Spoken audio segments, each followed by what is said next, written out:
The panelists that we're going to have today are going to speak in French and English. If you want to have translation, you have a little icon at the bottom of your screen. So I ask you if you want to click on it and choose the language of your own choosing. So, peut-être en commençant, écoutez bien, naturellement, bonjour tout le monde. Et vous savez, même si cet événement-là est virtuel, la plupart d'entre nous, on se trouve à Tiohtià:ke, ou communément connu sous le nom de Montréal, qui est un territoire qui a longtemps servi à des lieux de rencontre, d'échange entre les peuples autochtones, y compris les nations Anishinaabe et Anishinabeg. Par la présente, on tient à honorer et reconnaître et respecter ces nations à titre de gardiennes traditionnelles des terres et de l'eau sur lesquelles nous sommes rassemblés aujourd'hui. Et nous les remercions de leur hospitalité. Donc, merci beaucoup. Si vous regardez dans le chat, Gaïa vous a mis, et si ça vous intéresse, et on vous invite fortement à aller voir, une carte en fait des nations gardiennes. Donc, écoutez, remerciements aussi aux organisations qui ont organisé la première édition des Dialogues pour le climat. Donc, des dialogues pour le climat, c'était 2 semaines de discussions intersectionnelles visant des consensus et une convergence sur les grands enjeux qui traversent une COP. Donc, dans le cas de l'année dernière, la COP 26, ces dialogues-là ont été organisés par Copticom, Environnement Jeunesse, la Fédération des travailleurs et des travailleuses du Québec, la Fondation David Suzuki, Oxfam Québec, le Projet de la réalité climatique Canada, le Réseau Action Climat Canada, l'Université de Sherbrooke, le Climatoscope. Vous savez, c'est une édition qui a rassemblé près de 1200 personnes et nous en sommes très fiers. Nous voudrions aussi, avant de commencer, remercier notre commanditaire, le Fonds de solidarité FTQ, qui a commandité l'événement d'aujourd'hui pour la traduction. Donc, merci beaucoup au Fonds de solidarité. Et j'ai oublié de me nommer. Donc, mon nom est Patrick Rondeau. Je suis conseiller syndical en environnement et transition juste à la Fédération des travailleurs et des travailleuses du Québec et je serai votre animateur aujourd'hui. Vous savez, pour reprendre les mots d'Edith Pérez que je vais présenter dans quelques minutes, une COP, c'est un lieu d'expression.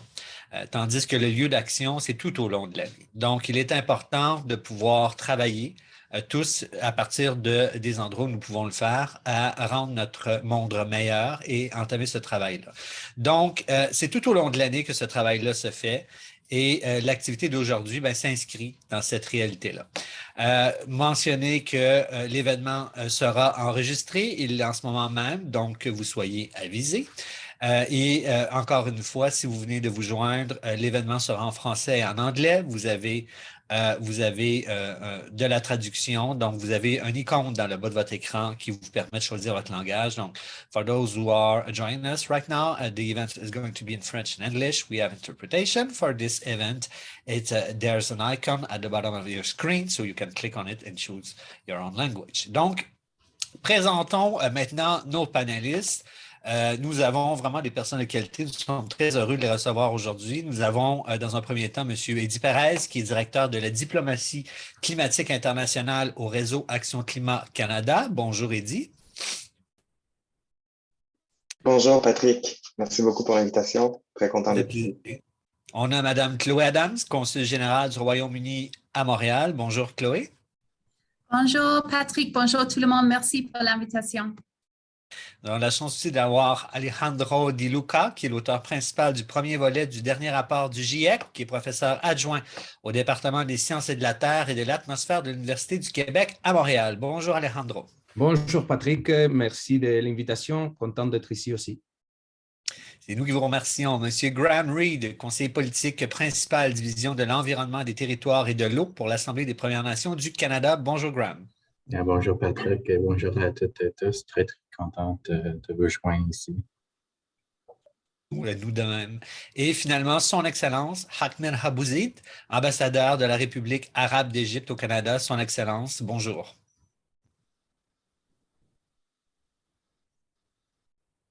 Good afternoon. Thank you very much, Patrick, and hello, everybody. Donc, écoutez, de la manière dont on va fonctionner aujourd'hui, nous avons environ 1 heure. Essentiellement, nous allons parcourir avec nos panélistes ce qu'ils retiennent de la COP 26 dans un premier temps et quelles sont en fait les grandes attentes ou les enjeux qui entoureront la COP 27 dans un second temps. Donc, Nous allons y aller un après l'autre. Peut-être en commençant avec vous, Alejandro, au niveau des éléments scientifiques, là, on en a beaucoup parlé des premiers, deuxième, troisième et sixième rapports du GIEC. Donc, qu'est-ce que vous retenez de la COP 26? Oui, c'est un bon point, Patrick. Justement, c'est ça que je voulais commenter un tout petit peu, comment la COP26 a utilisé en particulier la contribution du groupe de travail numéro 1 du premier rapport du GIEC. Il faut se rappeler que en novembre 2021, quand la COP26 s'est passée, il y en avait seulement publié jusqu'à ce moment-là la première partie de ces rapports-là.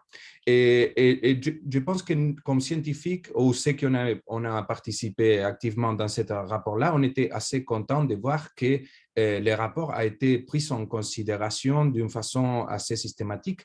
Il faut rappeler alors que ce rapport présente l'évaluation la plus fiable et la plus complète des risques et des solutions des changements climatiques. Mais encore une fois, à ce moment-là, on connaissait, il y avait seulement publié la première partie en août 2021. Mais ça a été reconnu dans les rapports à plusieurs reprises explicitement. Par exemple, le fait que le réchauffement de 1,1 degré jusqu'à date est complètement dû à l'influence humaine et a été reconnu. A été reconnu aussi que des différences entre limiter le réchauffement entre 1,5 et 2 degrés fait des différences importantes en termes des impacts et qu'alors il faut faire des efforts pour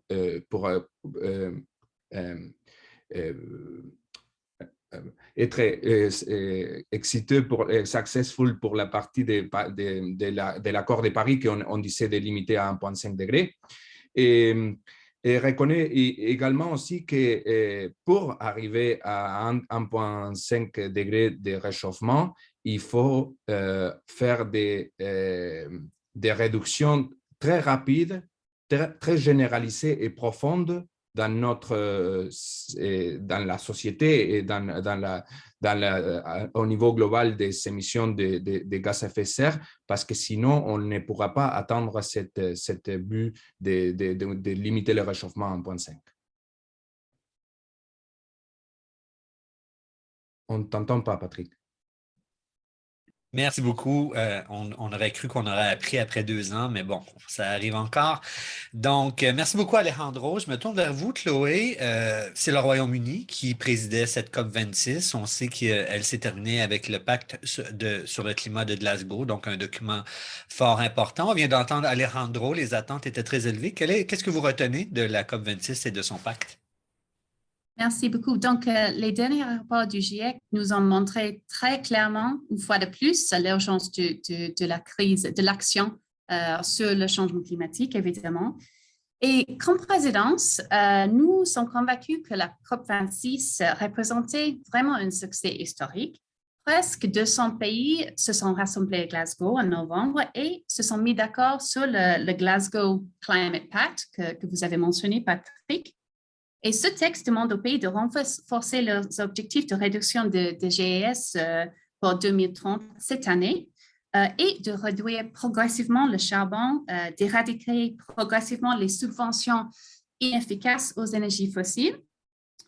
Le Glasgow Climate Pact contient aussi de la langage ambitieuse sur l'adaptation pour protéger les peuples et la nature des impacts du changement climatique, ainsi que le langage important sur la finance climatique qui soutient l'action aux pays en développement. Et à la COP26, nous avons aussi conclu des éléments importants de l'accord de Paris, ce qu'on appelle le Paris Rulebook, par exemple.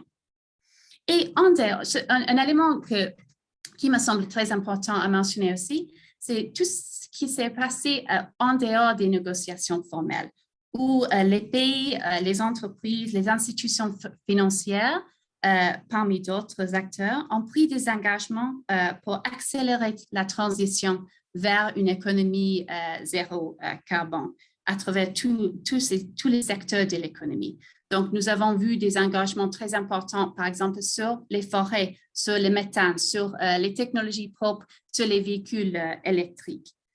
Nous, comme présidence, nous avons aussi essayé d'être le plus inclusif que possible, d'avoir des vraies implications de dialogue avec la société civile, la jeunesse, les communautés autochtones, etc. Bref, à la COP26, on a fait du progrès important, mais il reste évidemment beaucoup de travail à faire si on peut limiter la hausse mondiale des températures à 1,5 degré. Merci. Merci beaucoup, Chloé. Eddie, effectivement, Alejandro nous parlait du drapeau rouge qu'a brandi le GIEC face à la situation climatique et on vient d'entendre qu'effectivement le pacte pour le climat de Glasgow était très large, a tenté de répondre à ces impératifs-là, que ce soit première formulation dans un pacte international des énergies fossiles. On a parlé d'adaptation, de finances, du rôle aussi de la société civile. Du point de vue des groupes environnementaux, que retenez-vous de la COP26? Je pense que la COP 26 a été le reflet, en fait, de ce qu'on va vivre dans le futur alors qu'on accélère l'action climatique et qu'on essaye, en fait, de faire tout ce qu'il faut pour répondre aux impacts disproportionnés de la crise climatique, mais aussi des chocs globaux. Il s'agit d'une COP qui a eu lieu alors que la planète entière était en train de répondre à une pandémie. Et on continue en fait de répondre à la pandémie et aux impacts économiques de cette pandémie-là. Il ne faut jamais oublier en fait à quel point cette pandémie-là a eu un effet quand même assez considérable, pas juste sur la participation, mais aussi sur la façon dont les États se sont présentés à la COP26. N'oublions jamais, en fait, non plus, qu'il ne faut pas faire les erreurs du passé où la COP, d'une certaine façon, était déconnectée, en fait, de la réalité du quotidien des gens.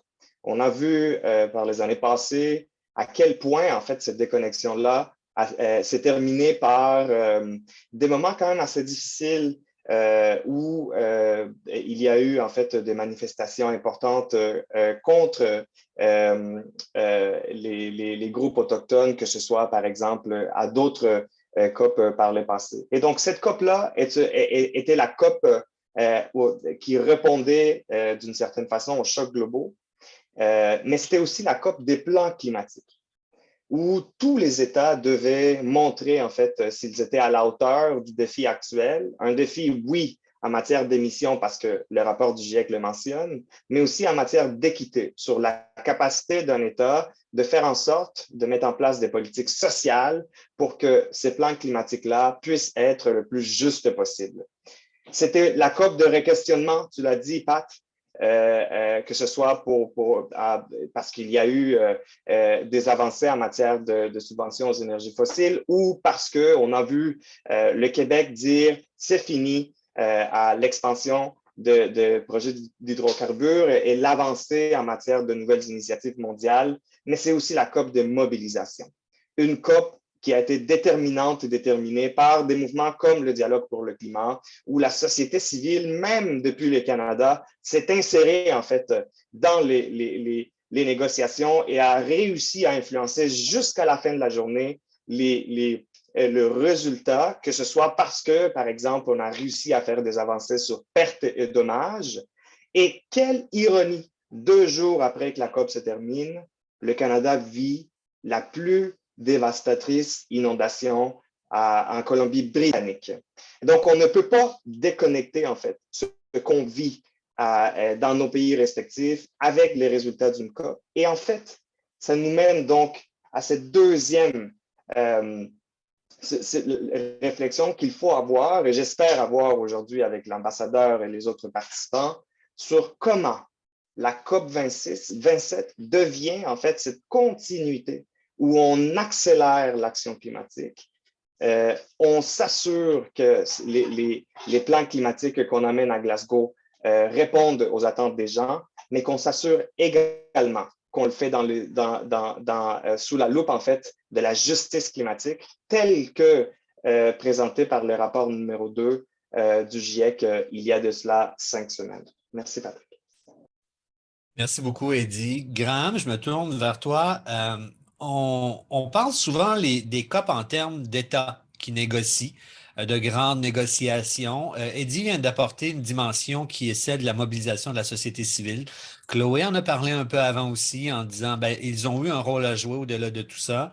On n'a pas parlé, Eddie un peu, mais on n'a pas parlé des nations autochtones. Par contre, à l'intérieur de tout cela, Eddie a terminé en parlant d'inondations monstres. On sait que les crises climatiques, les personnes les plus vulnérables les subissent de façon plus importante. C'est un enjeu aussi lié aux inégalités sociales. Nous savons que le savoir aussi traditionnel autochtone peut prévenir à ce niveau-là certaines crises ou plutôt catastrophes climatiques. Donc, Graham, selon toi, quelle est la place des peuples autochtones à l'intérieur des COP et qu'est-ce que vous retenez de la COP 26? Yeah, merci, Patrick. Je reprends en anglais juste pour m'exprimer mieux, mais pour tout être, so I was just saying I'm going to respond in English. J'ai dit que j'étais pour répondre en anglais. J'aimerais continuer sur ce que vous avez partagé, Patrick, et aussi ce qui a été dit dans la remarque d'ouverture, le rôle de la COP et le rôle aussi de la société ou des groupes nationaux, le travail qu'on fait pour reconnaître quel est le rôle spécifique de la COP et où les actions ont lieu dans des espaces comme cela, dans le cadre de dialogue climatique. Pour nous, pour les représentants de peuples autochtones au sein des systèmes des Nations unies, il y a des questions, des demandes qui sont semblables depuis les années 50, c'est-à-dire nous reconnaître comme étant des nations qui ont fait des ententes avec plusieurs États dans le monde pour respecter les statuts distinctifs et qu'on amène notre statut dans ces conversations dans le cadre de la Déclaration des droits des personnes autochtones et participer à cette conversation à la COP. Il y a une reconnaissance accrue, mais le président du Royaume-Uni a permis aussi de prendre en compte l'expérience des Autochtones. Nous avons été chanceux d'avoir l'appui parce que les Autochtones avaient des présentations de différents ou des 7 régions du monde. Pour la toute première fois, nous avions donc des connaissances communes universelles qui étaient réunies dans un espace, ce qui a permis en fait les Autochtones de déterminer qui pouvait entrer ou ne pouvait pas entrer dans cet espace, une espèce de réclamation de cet espace. Et le rôle aussi des communautés et des Autochtones pour aider à et ça va continuer avec l'adoption de ce plan de travail des 3 prochaines années. Le pacte de Glasgow aura un rôle accru pour faire le pont entre ces différences, la voix des Autochtones et aussi l'orientation que les partis vont donner à leur pays respectif, c'est-à-dire une reconnaissance des partis de reconnaître les Autochtones dans cet espace. Et je pense que c'est aussi important parce que cet espace, ce n'est pas un espace autochtone à proprement dit, c'est pour tout le monde. Notre travail, c'est de savoir comment créer ces parallèles et se rejoindre dans le cadre du COP ou d'autres processus des Nations unies, comme je l'ai dit précédemment, pour reconnaître les nations, les droits et le rôle et notre système de connaissances, pas juste des données, mais notre rôle comme tel dans ces espaces. C'est un travail qui est en cours et nous continuons de le faire dans les COP et c'est une opportunité magnifique de le partager avec l'ambassadeur aussi pour voir comment on peut continuer cette trajectoire pour une reconnaissance basée sur les nations. J'aimerais ajouter que j'ai oublié de dire que Je suis sur le territoire autochtone et ça fait partie du rôle, c'est-à-dire de reconnaître les nations autochtones dans ces espaces. Même pour moi, comme Anishinaabe, j'ai des responsabilités face à ce territoire aussi. Comme vous l'avez dit, Patrick, au début, c'est la façon dont on exerce ces responsabilités. Merci beaucoup, Graham.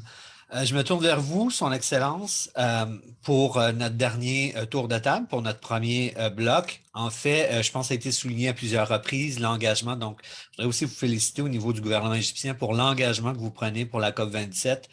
C'est une grosse bouchée, comme on peut le dire. Donc, c'est quand même important, surtout quand on a vu certains éléments en partant des rapports du GIEC qui alertent de plus en plus les dangers de la crise climatique, les nombreux pactes, déclarations, plans de travail qui sont en cours, dont il faut faire le suivi, le rôle aussi très varié entre les États, les constituantes, la société civile, les nations qui ne sont pas toujours reconnues aussi à l'intérieur d'une COP lors des négociations, comme vient de le soulever Graham. Donc, la question que j'aurais pour vous, vers la route, vers la COP 26, qu'est-ce que vous retenez de la COP 26? Well, thank you very much again for inviting me today. Merci encore beaucoup de m'avoir invité aujourd'hui pour me joindre à vous pour cette discussion très éclairante. Je vais commencer par dire que le principal résultat qui est ressorti de la COP 26, c'est la confirmation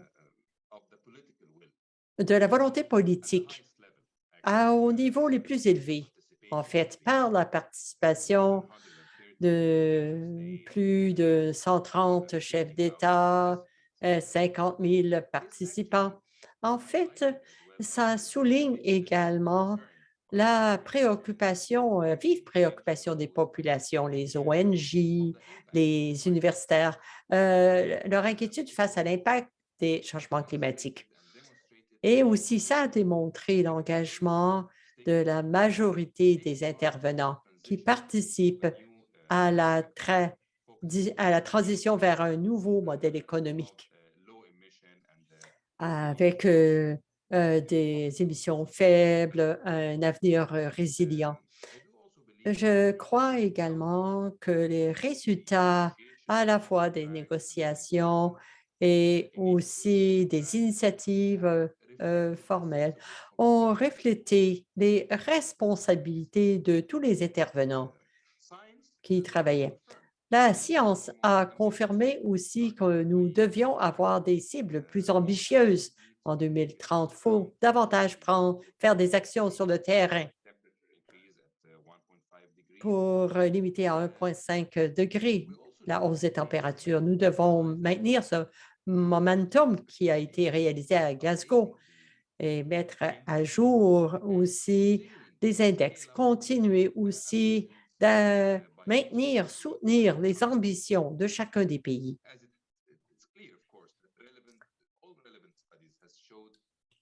Tout cela nous a montré que les pays en développement ont besoin de plusieurs milliards de dollars pour pouvoir mettre en œuvre leur plan climatique. Nous l'avons souligné très fort. C'est une bonne réalisation. Et Glasgow aussi veut soutenir les pays en développement. À Glasgow, les conférences ont été un succès, c'est évident, et les enjeux clés de contribution d'engagement sur ce niveau-là. Mais il est urgent maintenant de passer à l'action. C'est pour ça que l'Égypte a dit que la COP 27 sera un sommet sur la mise en œuvre, sur l'action, pour essayer de trouver le juste équilibre entre les principales négociations ou les enjeux qui ont été négociés, atténuation, adaptation, concernant les pertes, les dommages. Nous avons une vision très claire pour la COP 27. Je vais partager les détails avec vous plus tard, mais je crois personnellement que de créer ces liens entre la COP 26 et la 27, continuer par rapport à ce qui a été atteint à Glasgow ou réalisé finalement à Glasgow, maintenir ce momentum, la volonté qu'on y a trouvée à Glasgow, c'est vraiment la clé du succès et le succès aussi de la COP 27. Merci beaucoup, Son Excellence. Thank you very much. On va aller maintenant vers tranquillement, l'ambassadeur, Son Excellence nous amène là tranquillement, donc vers la COP 27. Nous avons tous de très grandes attentes de COP en COP. Et c'est très complexe, comme on le disait précédemment. Donc, il y a des enjeux qui vont se dessiner pour la COP 27 qui vont possiblement assurer le succès des prochaines négociations. Et on se pose la question à chaque fois, comment peut-on faire une différence dans la prochaine COP pour que effectivement, ça soit un succès? Je me retourne vers vous encore une fois, Chloé. Avec tout le chemin qui a été parcouru depuis la COP 26 et les passerelles vers la COP 27, c'est un peu comme un héritage. Donc, c'est un peu si on laissait notre enfant entre les mains du prochain. C'est une drôle d'image, mais enfin. Mais c'est un peu, il y a comme un héritage là, quand on a tenu une COP. Donc, comment voyez-vous, quels seraient les ingrédients du succès pour la COP 26 selon vous, à partir du travail qui a été fait par le Royaume-Uni durant la COP 26? Bon, le Royaume-Uni garde la présidence de la CNUC jusqu'à la COP 27 quand l'Égypte prendra le relais. Donc, nous avons beaucoup de travail à faire cette année. Et évidemment, nous allons travailler très étroitement avec le gouvernement d'Égypte pendant les prochains mois. Le président de la COP 26, Alok Sharma, il reste en place. Il a une équipe à Londres d'une taille très importante. Aussi, tout le réseau diplomatique du Royaume-Uni partout dans le monde reste très mobilisé, comme moi, mais aussi mon mandat est surtout pour le Québec, mais nous avons une équipe des attachés climatiques à Ottawa qui travaille avec le gouvernement fédéral ici. Et aussi, je ne sais pas comment dire ça en français, mais le High Level Climate Action Champion, Nigel Topping, britannique, travaillera très étroitement avec le champion égyptien aussi. Et aussi, je pense qu'Eddie a dit que c'est pas juste un mot, le COP, c'est pas un moment, c'est un processus qui dure toute l'année.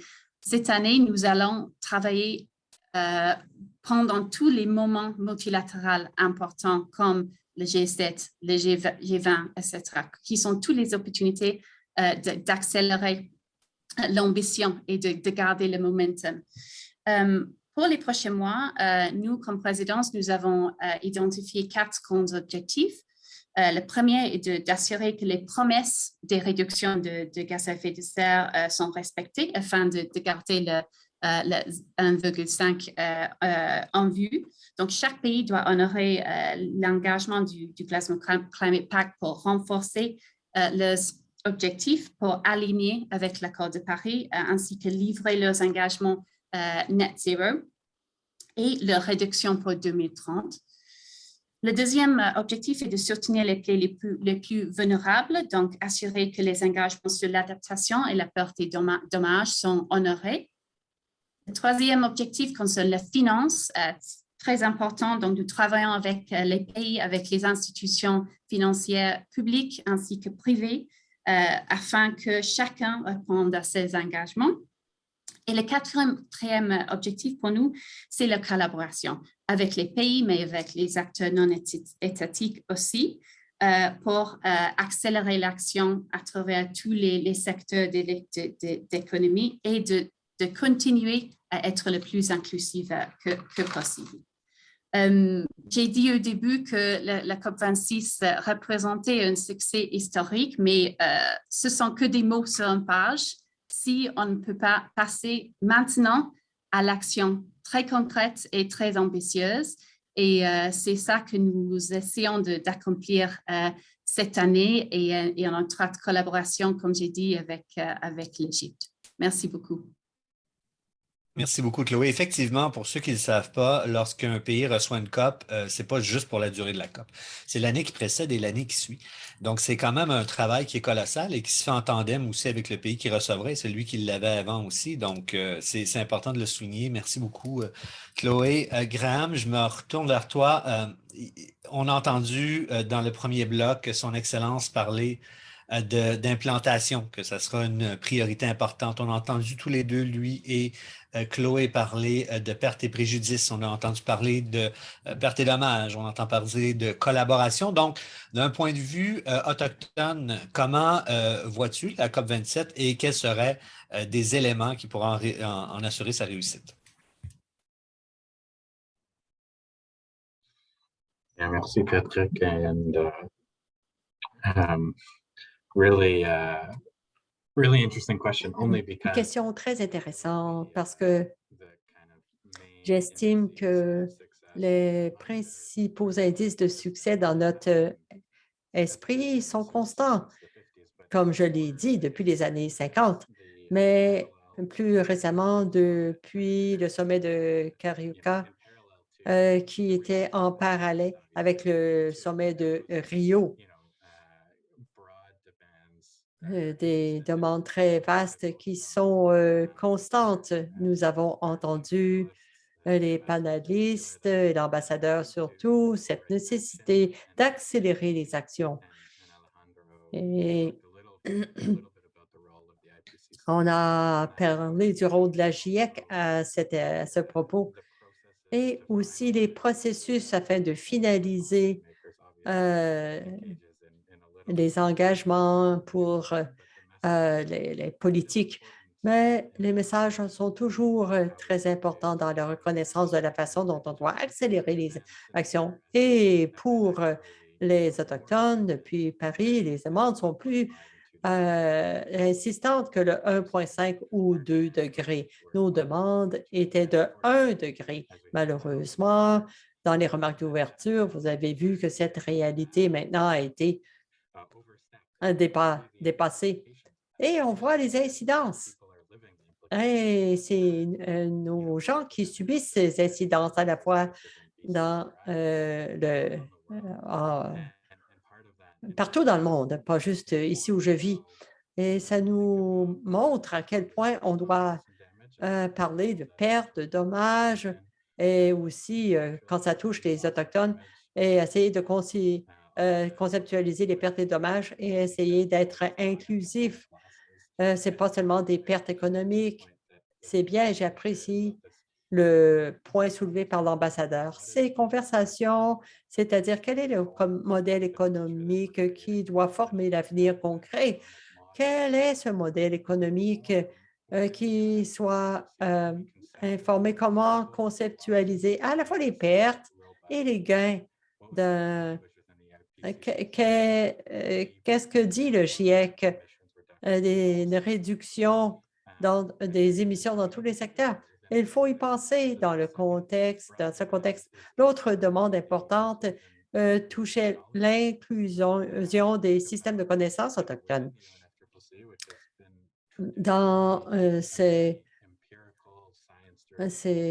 processus traditionnellement très scientifiques, comment ouvrir la porte pour ces valeurs, ces conversations, afin que nous puissions connaître les comportements, comme on a dit, les comportements.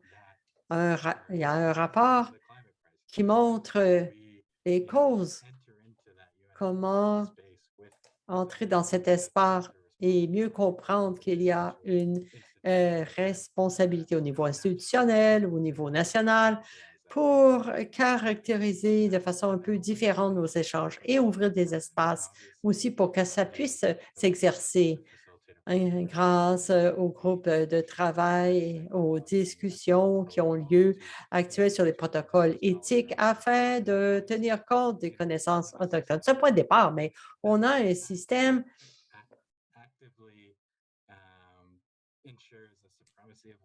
qui assure la suprématie d'une langue, l'anglais.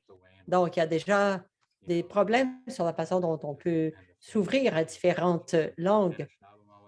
l'Anishinaabe, nous, les mots, 70% de nos mots sont basés sur des verbes et en anglais, c'est 90% sur des noms. Alors, il faut prendre des actions transformatrices. En dernier lieu, entre d'autres demandes, c'est une participation efficace des Autochtones. Comment ouvrir ces espaces pour que les Autochtones puissent y avoir accès afin qu'ils soient inclus dans ce progrès? Pour qu'on parle du rôle de la société civile, mais on met le rôle des Autochtones de façon différente. On sait, comme je l'ai dit précédemment, dans la Déclaration des Nations unies, maintenant on l'intègre dans la conversation, les rôles importants qu'ils peuvent jouer. Je vais terminer avec 2 réflexions. D'abord, je pense que s'il y a une chose du rapport du GIEC dans les milliers d'autres rapports qu'on voit circuler, de plus en plus, on va en voir. Les solutions existent et ce qu'on a besoin de la volonté politique pour les mettre en œuvre. Et ça a été partagé par les représentants, les 2 présidents, etc. Maintenant, comment opérationnaliser le tout dans les espaces dont on dispose et qu'on peut contrôler maintenant? Nous avons l'élection provinciale qui s'en vient. Il y a des élections municipales aussi donc, comment avoir cette possibilité d'agir tout au long de l'année et de prendre tous les différents niveaux d'action nécessaires? Merci beaucoup, Graham. Effectivement, la question de la volonté politique est importante et on est très heureux justement d'avoir son Excellence et Madame Adams, la consul britannique, qui est avec nous aujourd'hui, la consul britannique à Montréal, et qui a été d'une grande ouverture tout au long de l'année. Donc, je tiens à vous remercier, Chloé, là, pour cette année que nous avons passée. C'était important d'avoir ce dialogue-là. Et c'est peu commun, donc c'est grandement apprécié. Graham parlait, je me tourne vers vous, Son Excellence, Graham parlait de groupes de travail, de discussions, de dialogues qui sont vraiment au centre d'une COP, effectivement, et tous les autres facteurs, la question de la langue, la question aussi de la science à un certain point. On peut parler de science ou on peut parler de savoir traditionnel aussi. On sait que les deux sont pris en considération, qu'il y a la société civile, il y a les États, il y a un niveau global, il y a un niveau local. Donc, ma question serait, à partir de tous ces différents niveaux, comment voyez-vous votre rôle en tant qu'ambassadeur et de l'ambassade, en fait, de l'Égypte au Canada pour s'assurer de pouvoir garantir un certain succès pour cette COP27? Well, I think the premise here is basically based En fait, la première, c'est que c'est basé sur la consultation et être disponible aussi pour toutes les entités, tous les intérêts qui veulent prendre connaissance de notre vision comme président de la prochaine COP, les priorités principales et aussi pour canaliser toutes les discussions, les initiatives, les points de vue, de les acheminer au groupe de travail en Égypte et les groupes conjoints entre l'Égypte et le Royaume-Uni, afin de nous assurer que tous les points de vue, les voix de tous sont entendues. Je crois personnellement que le principal facteur de succès de la COP27, c'est de s'assurer que toutes les voix soient entendues et que les résultats reflètent les objectifs et les besoins de tous les intervenants. C'était fondamentalement l'intention de notre présidence en Égypte de rejoindre les intervenants à cette étape. Si vous suivez de près les visites, les rencontres du président désigné, Shamail Choukrik, ministre des Affaires étrangères, il a reçu plusieurs délégation au Caire récemment, l'envoyé des États-Unis de suite et le président actuel de la COP26, ainsi qu'un certain nombre de ministres des Affaires étrangères d'Allemagne, Norvège, le directeur de l'UNCC, le Fonds du climat, le vice-président de PPRD. Alors, c'est pour justement entendre différentes voix et aussi essayer de consulter pour réussir la COP28. Le président aussi a fait des visites à différents pays récemment. Il était en Espagne, en fait, aujourd'hui. Il a été à Singapour, en Malaisie. On est allé aussi au Pakistan, en Indonésie. Alors, l'objectif, c'est de nous assurer que tous les groupes, qu'on puisse les consulter directement, qu'on écoute les préoccupations de chacun et que nous nous assurons que les attentes, les aspirations sont exprimées et aussi sont respectées dans la COP, sans mentionner évidemment la coordination très étroite de présidence COP27 avec la COP26 entre les deux et aussi les chefs de délégation.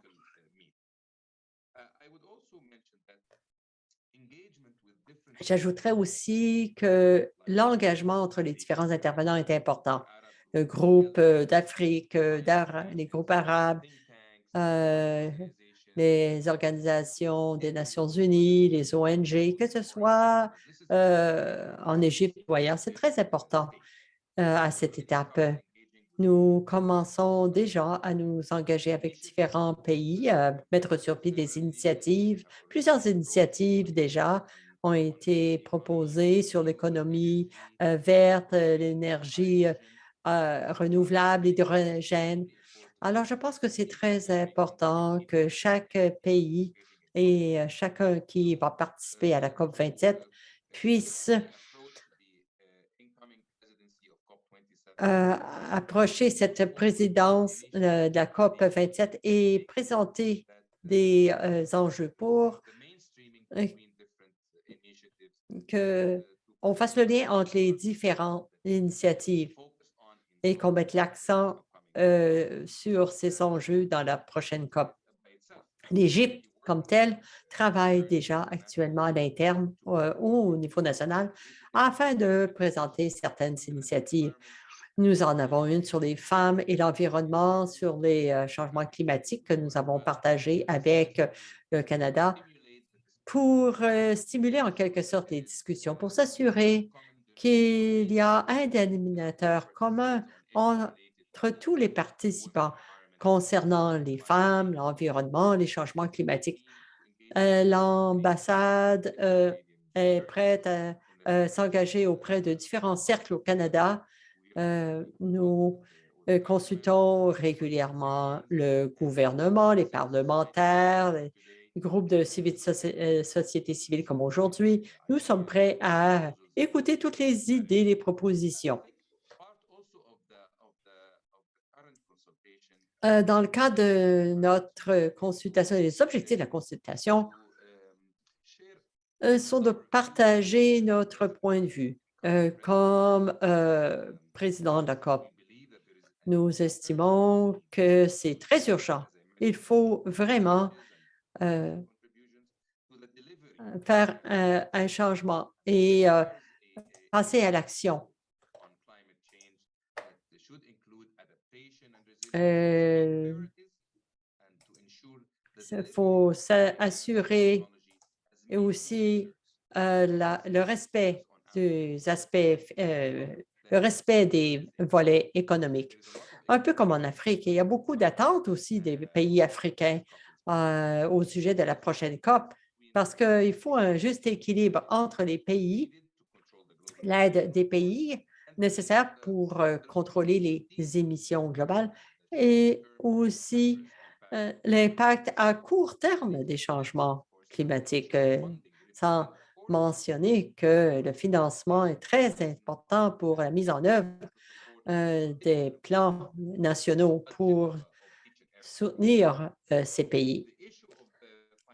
La question des instruments de financement est importante, surtout quand on parle avec des pays donateurs comme le Canada. Ça représente un élément clé pour définir les politiques et aussi élever un peu le niveau des ambitions. C'est important de penser au financement, les changements climatiques, comment imaginer des façons novatrices, le transport, etc., les fonds verts qui vont encourager les décideurs à prendre des décisions éclairées sans imposer des obligations financières à la prochaine génération. Nous voulons finaliser le processus de révision dans tous les pays pour cela. Finalement, la transition juste est importante. Je pense que surtout pour réaliser des développements dans les aspects sociaux, économiques, parallèlement aux aspects environnementaux. Nous devons toujours entendre les pays en développement, les pays africains. Je pense que le succès repose sur l'équilibre des actions entre les différents intervenants ou entre les pays développés et en développement ou une approche équilibrée entre les approches dont nous parlons. C'est l'essence de nos efforts et nous sommes heureux de partager continuellement nos points de vue avec les participants et les différents intervenants ici au Canada. Merci beaucoup, Son Excellence. Eddie, je me tourne vers toi. Effectivement, on vient d'entendre Son Excellence parler de l'importance, encore une fois, que le travail est global et il est domestique tout à la fois. Il y a des réalités différentes d'un État à l'autre, notamment quand on parle d'implantation, quand on parle de transition juste aussi, malgré des principes directeurs très clairs, l'adaptation est différente selon l'endroit où on habite et même à l'intérieur même d'un endroit où on habite. Donc, les transitions sont multiples, elles sont intersectionnelles. Et à ce sujet-là, il y a effectivement, au-delà des États, on l'a nommé tantôt, des circonscriptions reconnues par la Convention cadre de l'ONU. Il y en a 9, représentativité de la société civile. Les groupes environnementaux sont représentés. C'est une des 2 plus vieilles, en fait, circonscriptions de la Convention cadre. Le point focal est le Réseau Action Climat International, qui a un rôle bien ancré dans les questions climatiques. Donc, la question est, ces voies-là, de temps en temps, entre circonscriptions, entre États, peuvent être s'opposent ou se complètent à certains moments. On a entendu cet appel-là important d'inclusivité, d'entendre les différentes voix. Donc, comment contribuer d'un point de vue d'une NGO environnementale à briser ces silos-là pour pouvoir assurer le succès d'une COP? Écoute, je pense que ça passe d'abord et avant tout par essayer d'avoir une vision commune de ce que la COP devrait atteindre et des rôles qui doivent jouer, en fait, les gouvernements sur place, les groupes, les acteurs non étatiques, qu'on appelle, je pense que de façon erronée, observateurs. Ils n'observent pas grand-chose à part ce que les États présentent, mais sont, en fait, les groupes qui implantent l'action climatique à l'échelle locale. Ils représentent que ce soit, on voit ici par exemple les nations autochtones, mais aussi les États fédérés, les villes et les organisations environnementales représentent des millions de personnes un peu partout dans le monde. Et donc, de ce point de vue, les organisations environnementales ont vraiment la responsabilité de présenter une vision claire sur le futur. Et à cet égard, Pat, lorsqu'on parle de la COP27, je pense qu'il faut considérer en fait qu'est-ce qui tourne autour de la COP27. Et puis, il y a 3 éléments. Le premier, c'est le contexte géopolitique. Il ne faut pas oublier là, que nous vivons actuellement un contexte de guerre où s'opposent en fait évidemment deux États, et puis je pense vraiment toute ma solidarité au peuple ukrainien. Mais derrière ce conflit-là, il y a aussi des conflits diplomatiques importants, puisque d'un côté, il y a les États du G7 qui s'opposent, qui sont unis dans cette opposition-là en donnant du soutien à l'Ukraine, mais de l'autre côté, il y a la Russie. Et puis, comment ce conflit-là va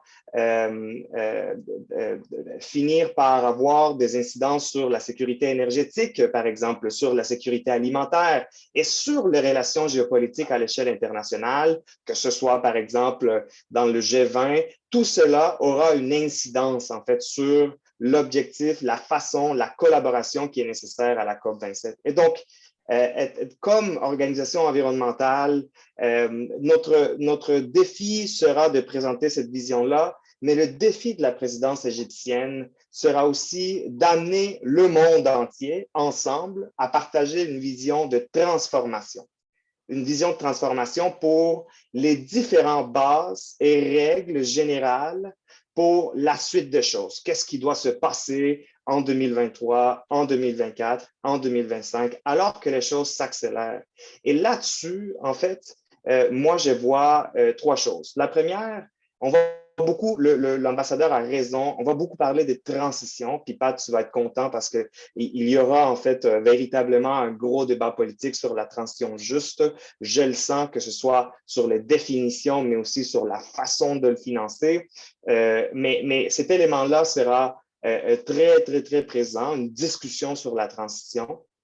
Mais si tu remarques, les grands moments là, pour la suite se passent tous dans les pays du Sud. Ces grands moments, à part le G7, la Convention sur la biodiversité se passe en Chine, cette COP se passe en Égypte, le G20 se passe en Indonésie et la prochaine COP se passe aux Émirats arabes unis. Et donc, il va falloir, comme société civile internationale, avoir ce regard de la transition de l'autre côté de la clôture.